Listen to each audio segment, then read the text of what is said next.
They sent a beast to guard me. Jason's eyes opened slowly. His head was spinning.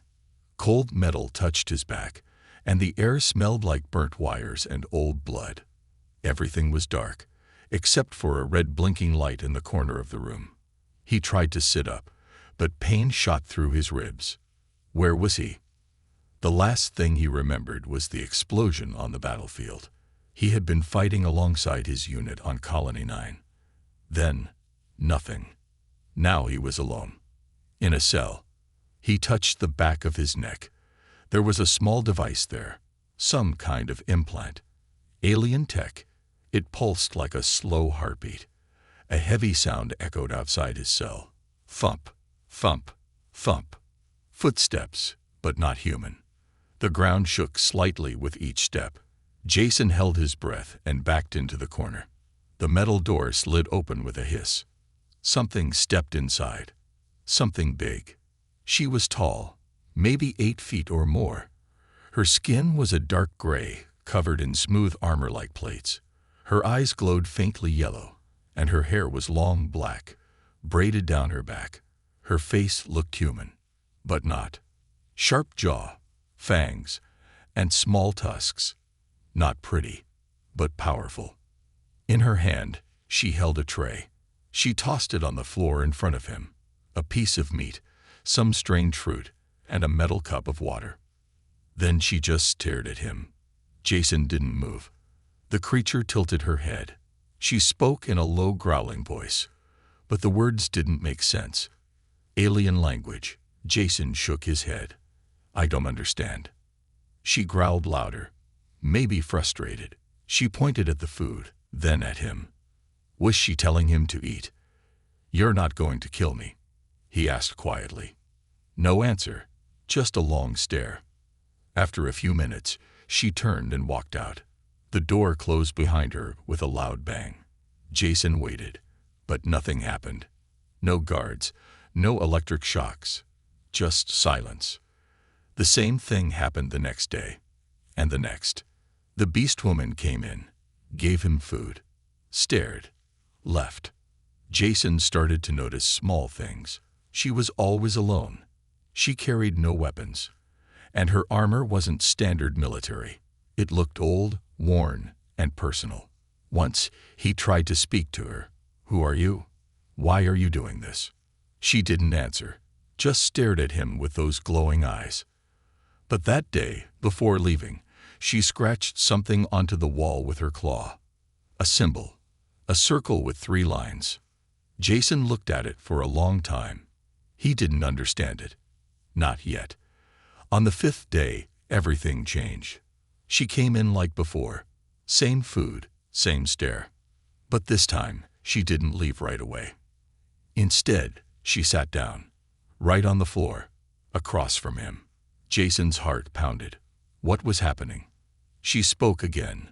Slow, deep. You are human. Jason blinked. You speak English. Little, she said. She pointed at herself. Cathura, guardian. Then she pointed at him. You, bonded. What? Jason stood up slowly. What do you mean, bonded? Cathura placed a hand over her chest, then made a motion toward him. Bond.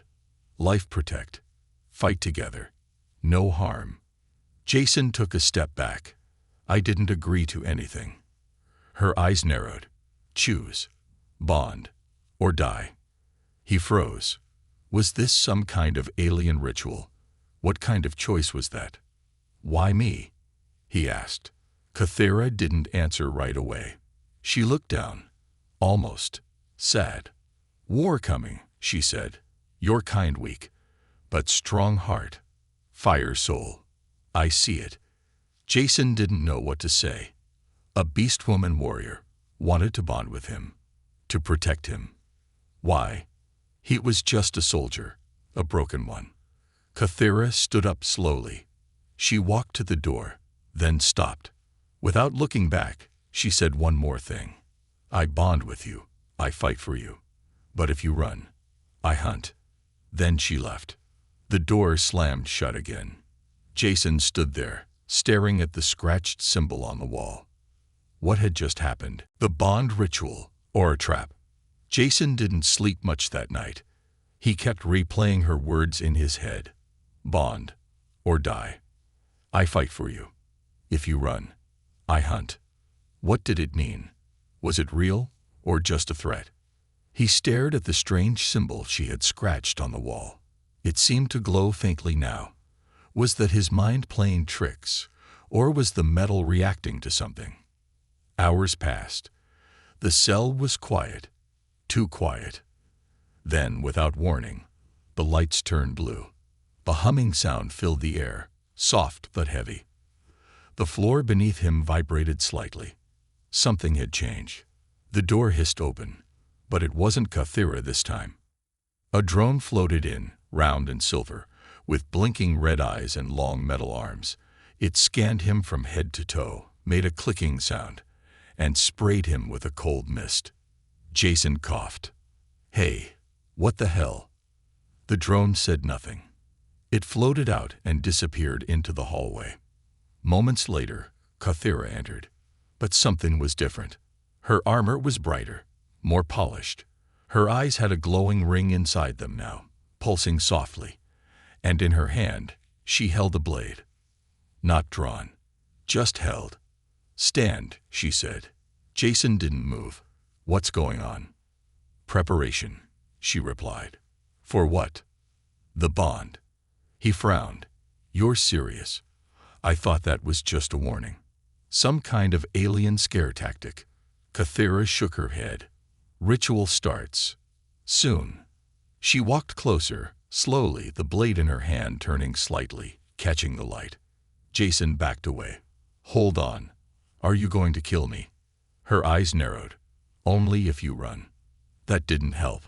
She stepped beside him and pressed a part of the wall. It slid open like a secret door, revealing the narrow passageway. Come. Jason hesitated. He looked back at his cell. Cold. Metal. A cage. Then he looked at the passage. Dark. Unknown. But something in his gut told him this was his only chance. He followed. The hallway was silent and strange. The walls pulsed like veins. The lights were soft and red, like they were alive. Jason felt like he was walking inside a giant creature. Where are we? He asked. Lower deck, Kathira said. Ritual chamber. You have a whole chamber for bonding. Not for all, she said. Just rare ones. He didn't like the sound of that. They reached a large round door. It opened slowly, hissing like a deep breath. Inside was a chamber made of black stone. Not metal. Stone. Smooth, polished, ancient. The walls were covered in symbols, the same kind Kathira had scratched on his cell wall. In the center of the room was a low platform, and around it, bones. Hundreds of bones.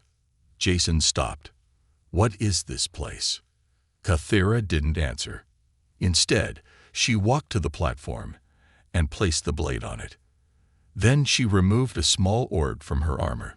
It glowed with a soft white light. Sit, she said. I'm not sitting in a room full of bones. She turned to face him, and for the first time, there was something soft in her voice. Not all bonds work, she said quietly. Some die. Some lose mind. Some become something else. You're not helping, Jason muttered. Kathira stepped closer. But if bond succeeds, you will never be hunted again. Never be weak again. Jason looked at the orb. It pulsed like a heartbeat. What does it do? Connects soul. Joins fate. After bond, I feel you. You feel me. No lies. No secrets. And if I say no, she picked up the blade. Then I cut you down. Clean. Before you become threat. Jason's heart pounded. Was this all some twisted alien loyalty test? Was she tricking him? But somehow, he didn't think so. Her eyes were serious. Not cruel. Just determined. Like this was bigger than her. Bigger than him. He walked to the platform. Slowly. Sat down. Hathira nodded. She held the orb in both hands, muttered something in her language, then placed it on his chest. It sank into his skin. Jason gasped. Images flooded his mind. Not memories. Visions. Stars dying. Planets burning. Hathira standing alone against monsters he couldn't name. Blood. War. Sorrow. And then, a heartbeat. His heartbeat. Matching hers. They were connected. But just as it ended, he saw something else. A flash of his own face. But twisted, alien, with black veins under his skin and glowing eyes. He gasped and fell back, breathing hard. Hathira caught him. "The bond is done," she said. "What did you see?" he asked, voice shaking. She looked away. "Something is wrong," she whispered. "Your soul, it is not alone. I feel something inside me, and it's not human." Jason didn't sleep. After the bond ritual, everything felt different. He sat alone in a quiet room, not the cell, not the bone chamber, but some kind of resting quarters. Hathira had left hours ago, saying, "You must rest. Your mind will change first." But rest wasn't coming. His body was hot and cold at the same time. His skin felt too tight. Every sound, even a drop of water from the pipe in the corner, hit his ears like thunder. And his heart. It wasn't beating alone anymore.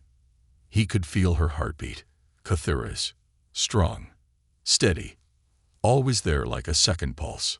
But that wasn't all. He could feel her thoughts. Not words, just feelings. She was nearby, alert, watching, worried. And she was hiding something. The door opened without sound. Jason turned fast, like an animal sensing danger. It was her. Hathira stepped in slowly, holding a small black box. Her eyes studied him like a scientist, not a friend. "You feel it now," she said. Jason nodded. "It's loud, like something inside me is breathing." Hathira set the box down on a table. "It will grow louder. Until you understand it." He looked at her. "What did you do to me?" She paused, then answered, "The bond awakened old blood. Hidden inside you." "What does that mean?" "Your kind. You call yourselves pure, human. But some of your blood is ancient, older than your history, forgotten, sleeping.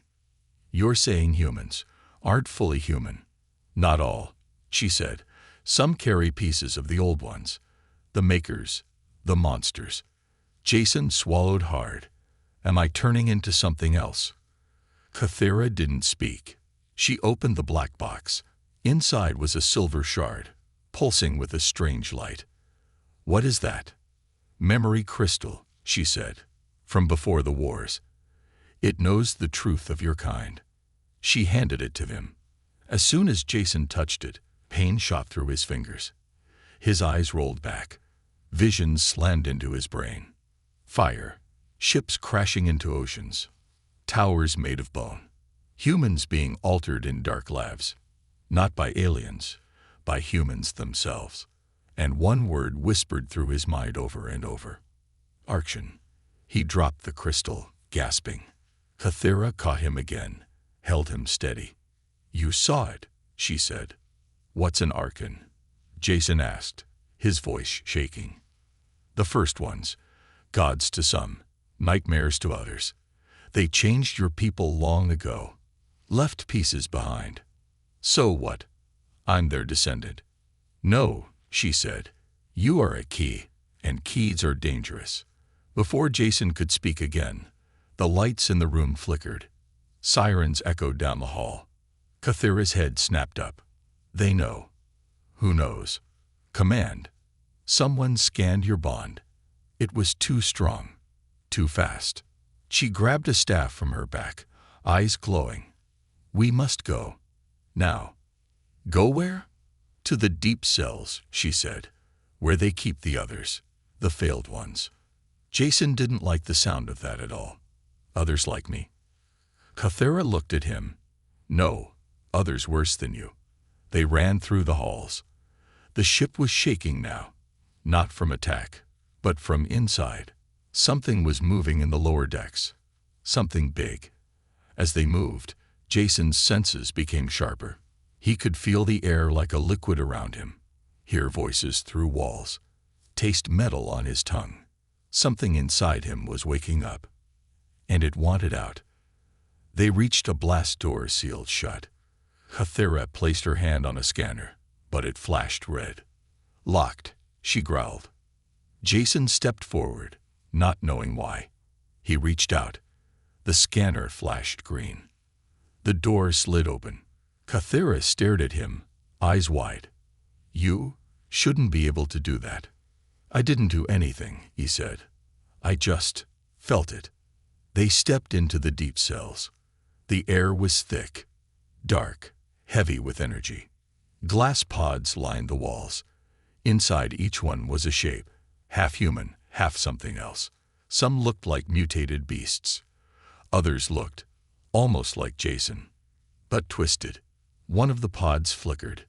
The creature inside opened its eyes. It looked right at Jason and smiled. "Brother," it whispered through the glass. Jason stepped back, heart pounding. "What is this place?" he whispered. Kathira raised her weapon. "This is the reason your kind were never told the truth. These are the ones who didn't bond right, who became hunters. What happens if I end up like them?" Kathira looked at him, serious and cold. "Then I do what I swore, and I end you before they use you." The voice in the dark calls me brother. The deep cell hallway was cold, not cold like ice, but a kind of cold that settled inside the bones. Jason stood still, eyes locked on the glass pod. The creature inside it, part human, part alien, stared back at him with glowing, familiar eyes. Eyes that looked just like his. "Brother," the creature had said. Kathira raised her staff, aiming it toward the pod. "Don't speak to it," she warned. Jason didn't move. "What is it?" "Not what," she said. "Who?" He looked back at her, confused. "This one was like you," she continued. "Human, chosen for the bond. But the soul broke. Now it is only shadow." Jason shook his head. "It spoke to me." "They all whispered," she said. "They smell the bond. They want it back. It called me brother." Kathira's eyes narrowed. She took a step closer. "Because something in you is waking. And they know what it is." They walked deeper into the chamber. Strange shapes floated in the tanks, some sleeping, others twitching, as if dreaming of things that didn't belong in this universe. Jason tried to stay calm, but every step made him feel heavier, like gravity was pressing harder in this place.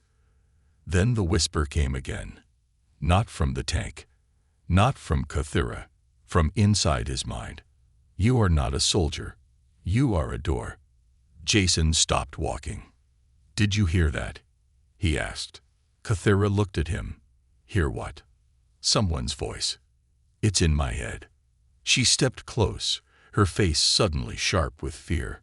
"Describe it." "Male. Deep. Calm. It knew something about me. Said I was a door." Kathira looked around the hall, then turned back to him. "We must leave. Now." "Wait. What does it mean? Why is it talking to me?" "Because it's waking too," she said, "and it sees you as a path." Suddenly, alarms blared. Red lights flashed along the ceiling. Kathira spun around. "They're opening the cell doors." Jason stared at her. Who would do that? Someone who wants to see what happens when monsters meet their mirror. Glass shattered behind them. A pod had broken open. Not the one with the whispering creature. Another one. Something bigger. Its silhouette was twisted. Long arms, bones sticking out like blades. No eyes. It sniffed the air, turned toward Jason, and screamed. Not a sound. A psychic scream. Jason clutched his head, dropping to his knees. Visions exploded in his brain. Fire, teeth, darkness, the surface of a ruined earth, and a black sun.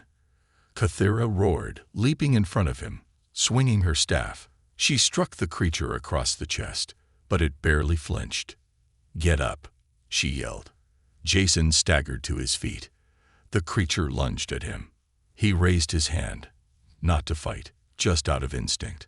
A pulse of energy exploded from his palm, blasting the creature back into the wall. Kathira turned to look at him, stunned. "You didn't even use a weapon," she whispered. Jason stared at his hand. It still glowed faintly. "I didn't mean to," he said. "It just happened." "That was bond force," she said, "but too strong. That should have burned your body." "Then why didn't it?" Kathira didn't answer. She just stared at him like he was something new and dangerous. They kept moving. More pods began to crack. The ship's systems were failing. Something was wrong at the core. "They're not supposed to wake all at once," Kathira growled. Jason looked around. Someone planned this. Yes, someone who wants to break the cycle, to unleash the failed ones, to destroy all bloodlines. They reached a central chamber. Massive, round, quiet. A throne sat in the middle, carved from dark stone and bone. "This wasn't here before," Kathira whispered. "What is it?" "It's not part of the ship." "Then what is it doing here?" A voice answered from above. It was waiting for the one who hears. They looked up. A figure stood on a ledge above them. Tall, wrapped in robes, face hidden behind a mask of glass and metal. Eyes like stars blinked behind the mask. Jason felt a chill go down his spine. The voice spoke again. Calm, slow, patient. "You are the last true bond, Jason, and you were never meant to serve the humans." "Who are you?" Jason asked. The masked figure lifted a hand. "I am the one who remembers the beginning, the one who locked your blood in cages. And now, I've come to free you. And the rest." Kathira stepped forward, snarling. "You are the traitor, the void priest, the one who fed them lies." "No," the voice said. "I only told them what they forgot." He looked at Jason. "Come with me, and I will show you what you truly are. Not human, not weapon, not soldier, but the first door to the last war. Something is moving inside me, and it remembers things I never lived." The silence in the deep cell corridor was unnatural. Jason walked between the rows of containment tanks, his heartbeat echoing louder in his ears than his footsteps. Kathira walked beside him, weapon drawn, eyes scanning every corner like a wolf ready to strike. But Jason's mind wasn't in the hallway anymore. He kept hearing it. That voice, soft, ancient, not inside his ears, but behind his eyes. "You were made for more than war. You were shaped by something older than time." "Kathira," he said suddenly, "do you hear it now?" She didn't look at him. "No. And if you do, don't answer it." "Why?" "Because the thing speaking to you may not be speaking only to you." He stopped walking. "What does that mean?" She turned slowly, her voice quiet but sharp. "You think you are alone in your mind. You are not." The bond opened a gate. Something saw through it. Saw what? You. They continued deeper. The tanks began to change. They were no longer glass. They were organic, walls of bone and muscle, pulsing gently like living skin. Jason tried not to stare, but he couldn't help it. Inside these new tanks were not creatures. They were versions of him. Some looked just like him, asleep. Others were twisted, burned, screaming silently inside red liquid. One was missing its face, smooth skin stretched where eyes and a mouth should be. But it turned to face him, reacting to his presence. His stomach turned. "What is this place?" he whispered. Kathira didn't answer, but her hands were trembling. They reached a wide-open chamber, a kind of atrium beneath the ship's lower decks. Dead quiet. Ceiling high above like a cave. Roots of some alien structure hung down from above, glowing faintly. In the center stood a massive mirror. But it wasn't a mirror. It was liquid. A silver surface, swirling gently like water, framed by black stone, humming with energy. Jason approached it slowly. "Don't touch it," Cathera warned. "What is it?" "No one knows. The ship grew it after the last failed bond. It wasn't built. It was born." "Born from what?" "From inside." Jason stared into the mirror-like surface. But his reflection wasn't his reflection. It was moving differently, smiling when he wasn't, blinking at the wrong times. Then it spoke. "We are not enemies, Jason. We are the same page, just in different books." He stepped back. "Cathera, it's talking again." She raised her weapon. "It's trying to break you. Don't listen. It knows things about me. It showed me images. That's how it works. It reaches into your past, and then it rewrites it." He turned to her. "What if it's not lying?" She didn't answer. A sudden vibration shook the floor beneath them. Something roared from the tunnel behind them. A deep, echoing screech that sounded less like an animal, and more like something waking up. Cathera's eyes snapped to the hallway. "They've released the echo beasts," she said. "What the hell are echo beasts?" "Failed bonds. But they didn't die. They split. Part of them became real. Part stayed trapped in the memory field. Now they hunt the living to fill the hollow pieces they lost. Can they be stopped?" "Only if they believe you're already one of them." A shadow moved across the far wall. They weren't alone. Cathera stepped in front of Jason, crouched, ready to fight. A tall, spiked figure stepped out from behind a pillar. Its body was wrong. Too many limbs, head tilted sideways like it had been broken once and never healed. But its voice was calm. "We remember your first thoughts, Jason. We remember when you were just a breath in your mother's lungs." Jason froze. "That's not possible. Memory is not what you think. Time folds. Blood remembers, and your blood is not yours." Cathera launched her spear forward with deadly force. It struck the creature, pinning it to the wall. But it smiled. "And blood silver." "We need to go," Cathera said, grabbing Jason's arm. "Now." They turned to run, but the walls around them began to shift. The metal rippled like water. The hallway behind them sealed. The silver mirror cracked. And from it, another Jason stepped out. Taller, colder, eyes pure black, face calm, emotionless. He looked at Cathera. "She will betray you before the end," he said. "But I won't. I was built to survive it." Then he turned his eyes on Jason. "Come with me, and I'll show you what the first Jason, the real Jason, forgot." Jason couldn't breathe. Two versions of him. Cathera raised her weapon again. But this time, she hesitated. "I'm starting to remember lives I never lived." The mirror rippled behind them like it was breathing. Jason stared at the version of himself that had stepped through.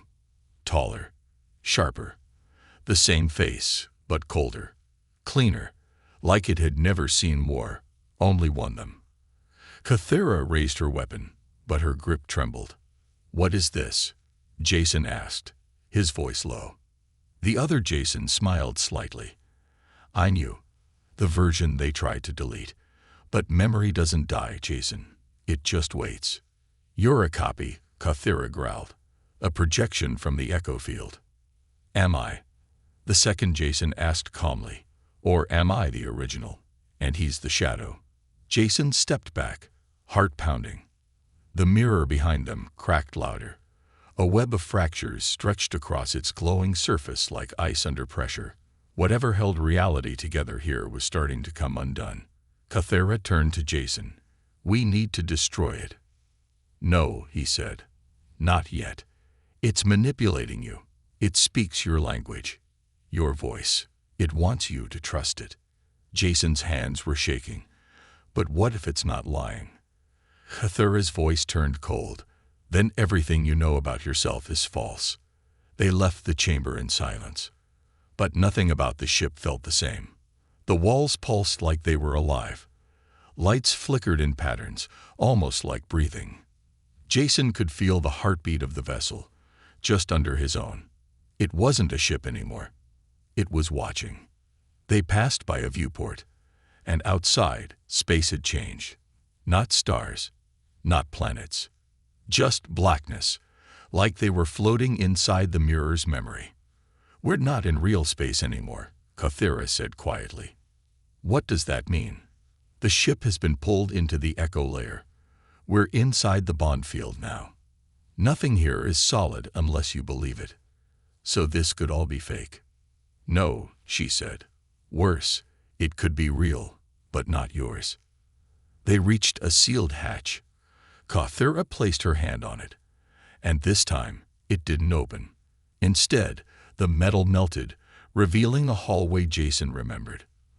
But he shouldn't have. His knees weakened.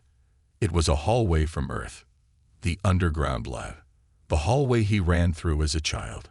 White walls, red stripes, the smell of steel and bleach. "This isn't possible," he whispered. Kathira stared at him. "You know this place." He nodded slowly. "I saw it in dreams. I thought it was just childhood nonsense." Flashes. A voice echoed from the hallway. "Welcome back, Jason." He turned pale. Kathira stepped in front of him. "Don't answer it. I have to know. If you go in there, you may not come back out as you." Jason stepped forward. The lad was perfect, frozen in time.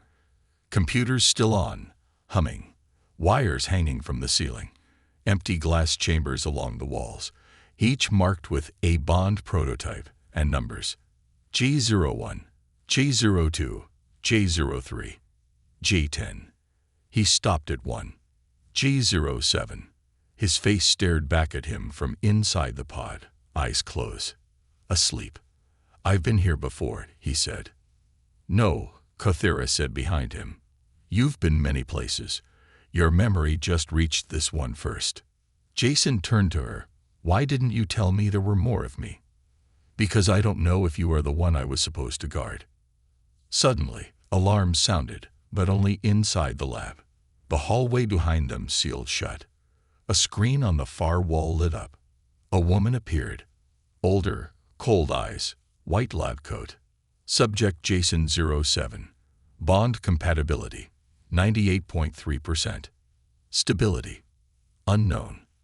Status, reawakened. Jason's hands gripped the edge of the console. "Who is she?" "Dr. Vela," Kathira said. "She led the project that created the first bonded humans. She died 100 years ago." "Then why is she talking now?" The screen flickered, and the woman looked directly at him. "We built you for the end. You were never meant to live free, only to open the gate." Kathira's voice rose. "She's trying to trigger your collapse, break your identity." But Jason wasn't listening. He was hearing, more than voices now. He was hearing lives. A soldier screaming in a burning trench. A child crying in a stasis pod. A man staring at stars he didn't recognize. A boy, locked in a tank, whispering to himself to stay sane. All him, but not. Jason fell to his knees. "They're all inside me," he whispered. "How is that possible?" Kathira crouched beside him, her voice low. "Because you are the only one who didn't break. So they put the broken ones inside you." Jason's eyes widened. "You're saying I'm a container?" "No," she said. "You're the prison." Behind them, the pod labeled J07 hissed.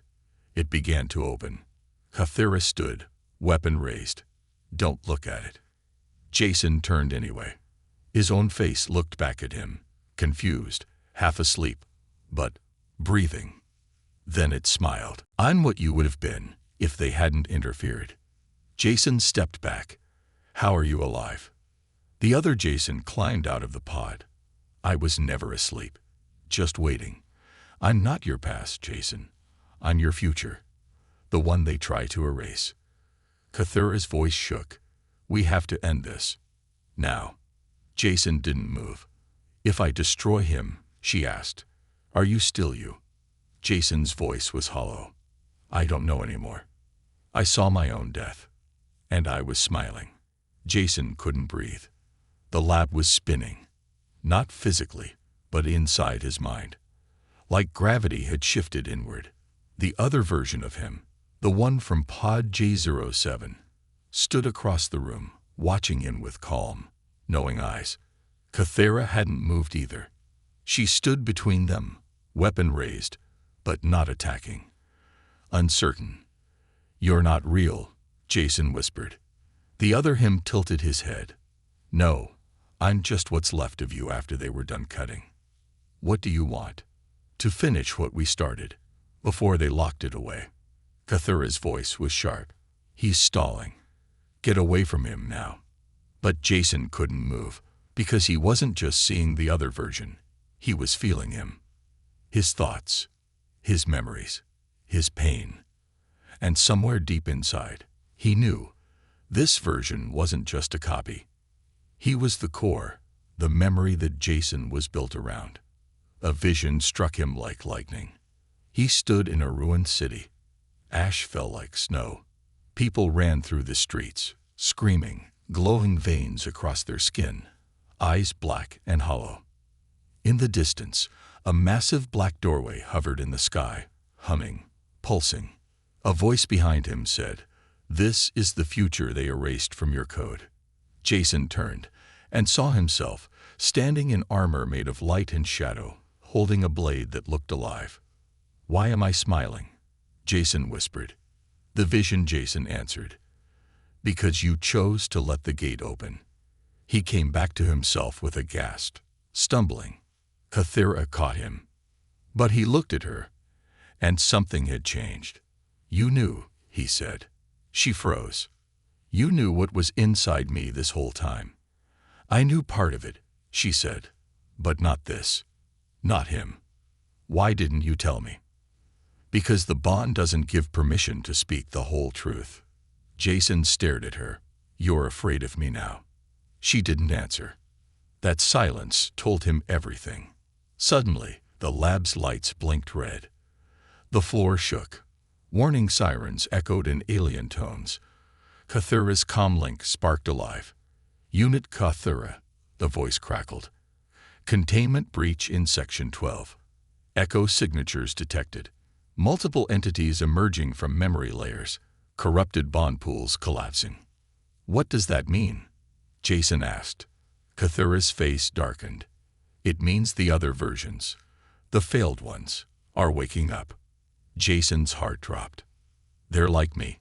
Cathera whispered, "No. They're worse. They want to be like you." Outside the lab, everything had changed. The ship's architecture was breaking down. Walls folding in on themselves, light behaving like liquid. Echoes of voices floated in the air, not from speakers, but from memories bleeding into the present. As they ran through the crumbling corridors, Jason saw flashes. A boy with his face being taken into surgery. A girl with glowing bones screaming inside a chamber. A version of himself whispering into the dark, "I'm not ready to wake up. Please don't wake me up." They reached an open hangar. Bodies lay scattered, not dead, just empty, drained. Cathera stared at the walls, her voice low. "They're feeding." "On what?" Jason asked. "On identity. On memory. On anyone who's not sure of who they are." Then the whisper came again, louder, closer, from inside him. "You don't belong to them. You never did. You were built to lead, not to obey." Cathera grabbed his arm. "Don't listen. The mirror state is flooding your bond." "What if it's not flooding me?" Jason said, breathing hard. "What if it's me that's leaking into it?" Cathera stopped. And in that moment, she hesitated. "You have to choose," she said, "before it chooses for you." They reached the emergency chamber. Inside, standing in a circle of broken stasis pods, were others, half-human, bonded, each different, glowing eyes, cracked skin, weapons grown from their arms. One of them turned to Jason and knelt. "Arkin," she said. Jason froze. "What did you just call me?" "We waited for the core to awaken," she said. "Now that you've come back, we can finish what was started." "I don't know what you think I am," he said, but I didn't start anything." She looked up, smiling softly. "Then why do we all remember you?" Kathira drew her weapon, ready to attack. But Jason raised his hand. "No, they're not allies," she said. "They're ghosts that never became real." "Maybe," Jason said. "But what if they're mine? What if I made them and forgot?"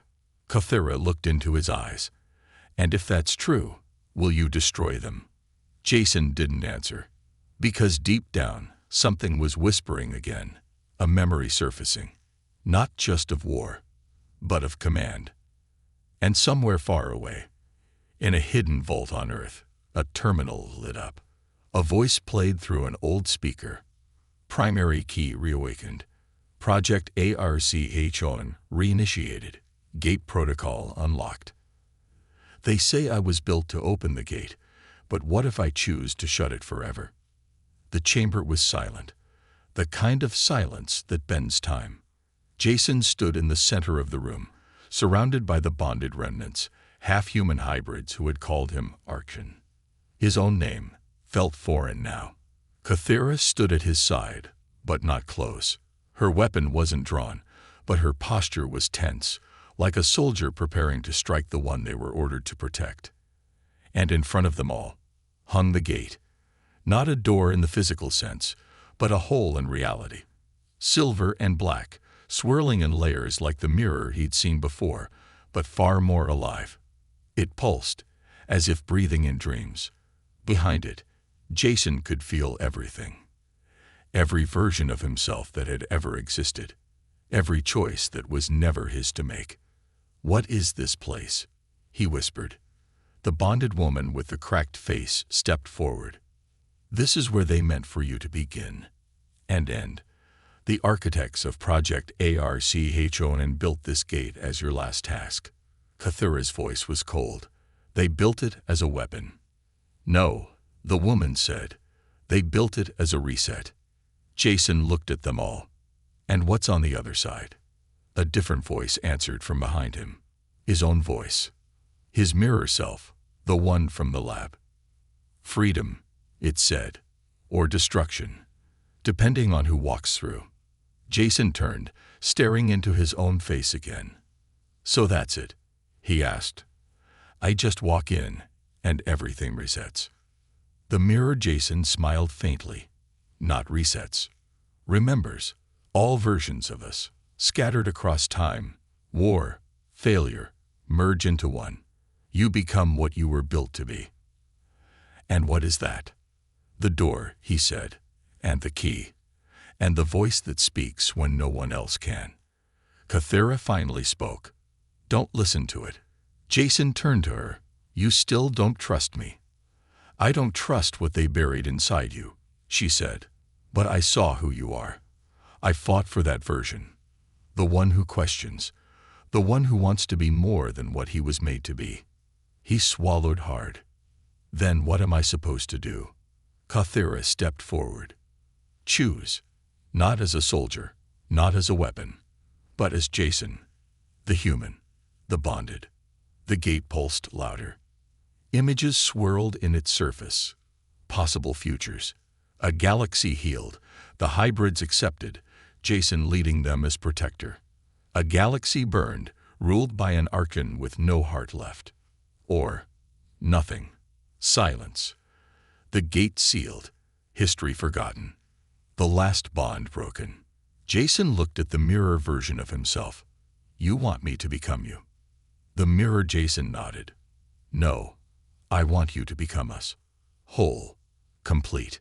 Kathira stared into his eyes. "And I want you to remember who you were before the experiments, before the rituals, before the gate." He stepped forward. The gate hummed. His bones ached. His thoughts weren't just his anymore. He could feel dozens of lives inside him now, pushing to be seen.